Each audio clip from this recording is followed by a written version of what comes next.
En el mapa, la senda hacia la cascada de las lágrimas parecía una promesa de renovación, un lazo de cinta verde serpenteando la montaña, brillante y engañoso. 4 morrás, Elena, Sofía, Carmen y Rebeca, habían planeado la fuga de la ciudad por meses, buscando la pureza que solo los vastos paisajes inexplorados podían ofrecer. Pero el lugar que eligieron, el desfiladero de Piedra Muerta, no estaba en las guías oficiales. Existía solo en los murmullos de los pobladores del último pueblo, un punto ciego donde el GPS fallaba y el aire era tan denso que el silencio parecía tragarse el sonido antes de que pudiera propagarse, envolviendo todo en una quietud que sofocaba. Desde el momento en que la vieja camioneta se estacionó al inicio de la senda, la naturaleza se manifestó con una indiferencia opresiva. No había cantos de pájaros ni insectos. El bosque era una catedral de árboles altos y oscuros, cuyas copas robaban la luz de la tarde y la transformaban en sombras alargadas que parecían observar. El único sonido era el esfuerzo arrastrado de sus propios pasos, cada respiración una intrusión que se perdía en el aire denso y casi sólido. Las mochilas parecían pesar el doble, y cada paso era una concesión al suelo húmedo, cubierto por musgo resbaladizo y traicionero, que olía a descomposición y a un mineral frío y desconocido. ¡Qué cosa tan rara! La tensión comenzó a surgir no por miedo inmediato, sino por una desconexión sutil entre ellas. Caminaban juntas, hombro con hombro, pero la comunicación se volvió cada vez más esparcida, fragmentaria, como si el aire entre ellas tuviera peso propio. Elena, la más pragmática, miraba el mapa con una pinche obstinación inútil, no correspondía a la realidad laberíntica del monte que parecía moverse debajo de sus pies.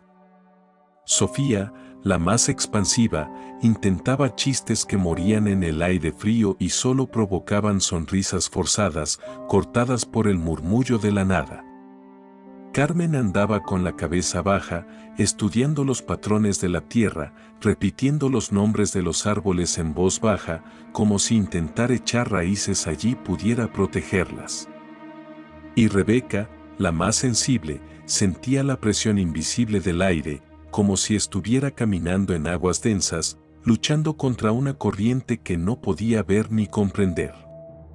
La senda no era un camino a seguir, sino una herida abierta en el monte, y el monte parecía resentir su presencia, respirando con ellas, asimilándolas lentamente. El campamento fue montado en un claro pequeño e irregular, en medio de árboles antiguos cuyos troncos, gruesos y nudosos, parecían músculos retorcidos.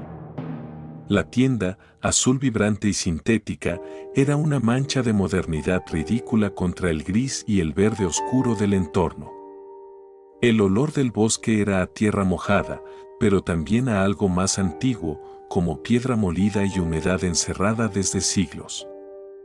La fogata, montada con esfuerzo, apenas crepitaba, la madera parecía rehusarse a ofrecer calor y las llamas permanecían bajas, temblando como velas en un altar, como si el bosque observase y decidiera cuándo podían arder.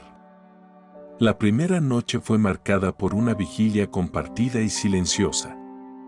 No eran los ruidos lo que las asustaban, el murmullo de un animal, el crujido de una rama, sino la ausencia de ellos.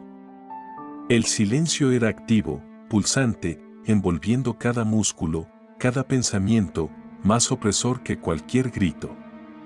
Cuando una de ellas despertaba, sentía la vigilancia silenciosa de las otras tres y la sensación de que no eran solo ellas las que vigilaban. El sueño era superficial, un estado de torpor interrumpido por escalofríos que no venían del frío, sino de la sensación de que el bosque estaba ajustando su respiración al ritmo de ellas, asimilándolas lentamente. No, wow. El cambio más perturbador vino con el objetivo del viaje, el agua. La cascada de las lágrimas nunca fue alcanzada.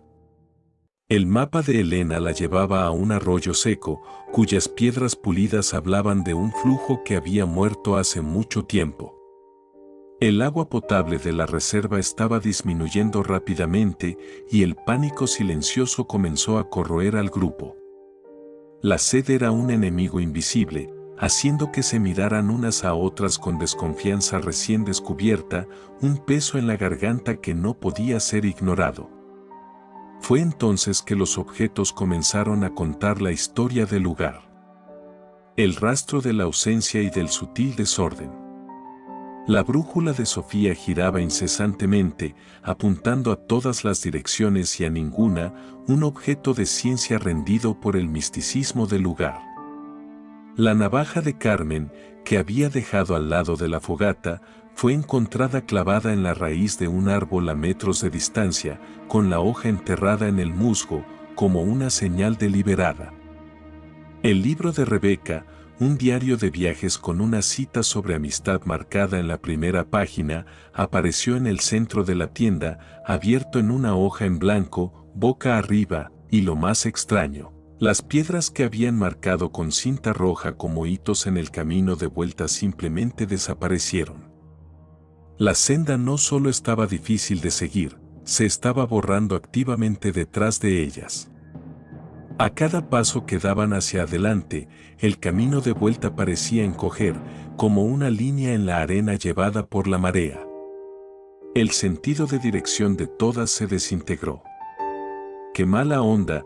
La segunda mañana no trajo claridad, sino una niebla fría y rastrera que envolvía el claro como un sudario vivo. La tienda azul, que antes era un refugio de color, ahora parecía una jaula de colores chillones, expuesta y vulnerable. Las cuatro estaban exhaustas, no por la caminata, sino por un desgaste interno de negación y ansiedad que las drenaba lentamente. Elena se rehusaba a mirar el mapa, Sofía había dejado de hablar por completo, y Carmen limpiaba la tierra de las uñas con un movimiento repetitivo y compulsivo, como si quisiera borrar algo que no podía ver. Rebeca, la más débil, percibió que el miedo de ella se estaba condensando en algo físico, una presión en la cabeza, una incapacidad de respirar hondo, como si la misma atmósfera se volviera enemiga. No hubo despedidas, ni gritos, ni siquiera una discusión final.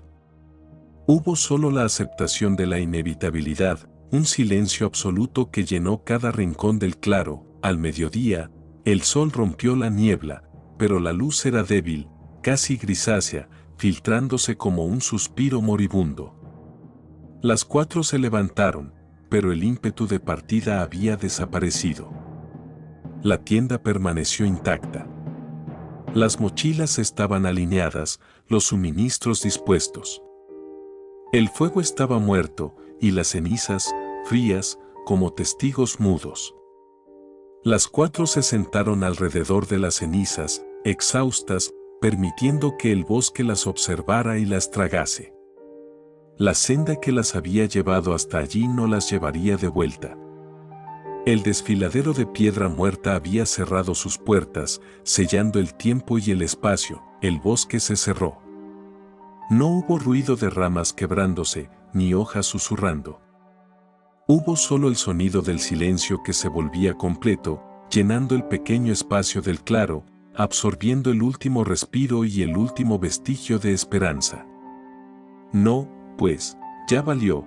Cuando los guardabosques buscaron, días después, encontraron la tienda azul vibrante, la estufa y los suministros intactos.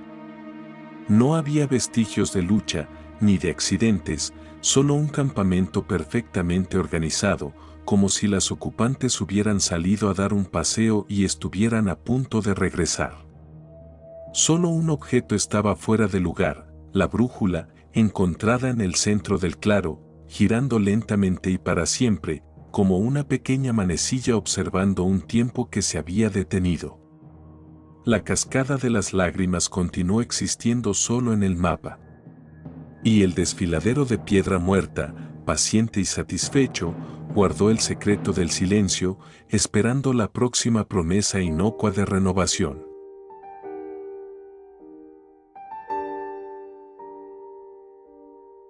Si te ha gustado esta historia y disfrutas de relatos sobrenaturales y cuentos que ponen los pelos de punta, suscríbete a nuestro canal. Da un like si te hizo sentir escalofríos, comparte con alguien que ame el misterio, y deja tu comentario contándonos qué te pareció. Cada historia es única, y siempre habrá algo nuevo para descubrir.